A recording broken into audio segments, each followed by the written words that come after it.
we are winding down towards the end of our hour. So I have one big question for you, and then we'll move on to a final smaller questions. And the question is, Arthur C. Clarke once said that there are two possibilities out there. Either we are alone in the universe or we are not, and both are equally terrifying. And he had gone on to describe aliens and extraterrestrial life as magicians, because there's a strong possibility they might be so far advanced in technology that they might appear like magicians to us, because what they would do is basically magic. So I would like to indulge you in a thought experiment now. What is one possible form of extraterrestrial life or aliens out there that you feel is possible? Is there an image that comes to your mind? Is there something you read in a book, an idea, maybe watched in a movie as well, that you just felt this is a good depiction of what extraterrestrial life might look like? Is there something that comes to your mind?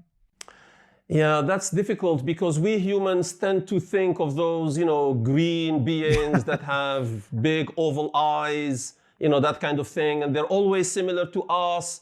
Maybe they have 6 fingers instead of 5, or maybe they have pointy ears or something, but more or less, 90% they are like us.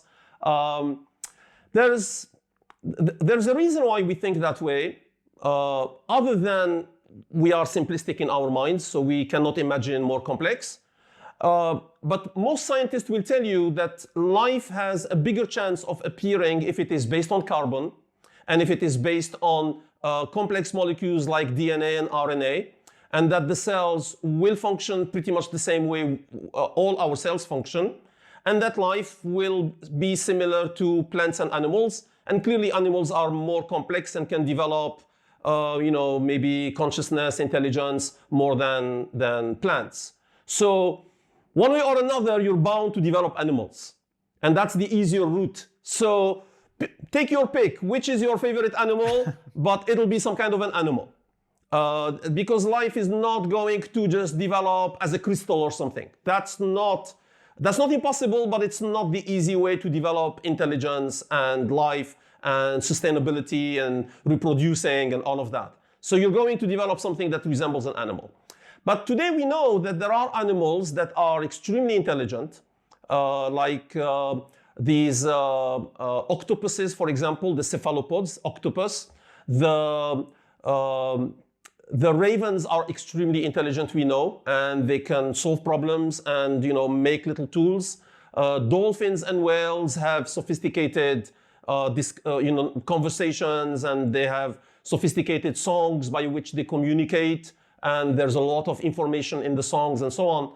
So we should not be too anthropic, think of ourselves as the be end, sort of end all, we are the thing. There could be some other forms. And there have been some interesting science fiction movies. One of them is Arrival, for example, that discussed, these octopus intelligent beings that look like octopuses, and then they have a different sense of time and a different language and a different alphabet, and they communicate differently. So I try to sort of expand my mind and not to think too much like those green aliens. Try to think of something more sophisticated. There's also the idea that because, and this is what sort of disturbs people when I tell them, I say, if we find intelligent extraterrestrials out there, this is why Arthur C. Clarke was absolutely right, and he's, by the way, is my favorite science fiction author. He said, if we find intelligent aliens out there, most likely they will look like magicians, as you said, because they will have advanced so much. And why would they be so far ahead of us? And I tell people, I say, if we find any intelligent aliens out there, 99.9% they are millions of years ahead of us. And millions of years ahead of us, it means they're doing stuff that for us, imagine you bring somebody from the 18th century and show them a smartphone, or show them a laser, or show them a nuclear reactor or something. They will say, what is this? What do you mean nuclear? What's this nuclear? What do you mean laser? What's laser? What do you mean radiation? They don't even have the language for it, right? And so we would be in the same position looking at something a million years ahead of us. And so it's extremely difficult to think what they will have become. And many have said they would probably have extracted themselves from their limited biological organisms and placed their intelligence and consciousness or whatever into a more durable support, like a crystal or like an electronic circuit or something. Why do you want this body which is always failing and giving me pain, and I have to take medication all the time, when I can take all my intelligence and everything that I need, that I care about, and put it in something that doesn't feel any pain, right?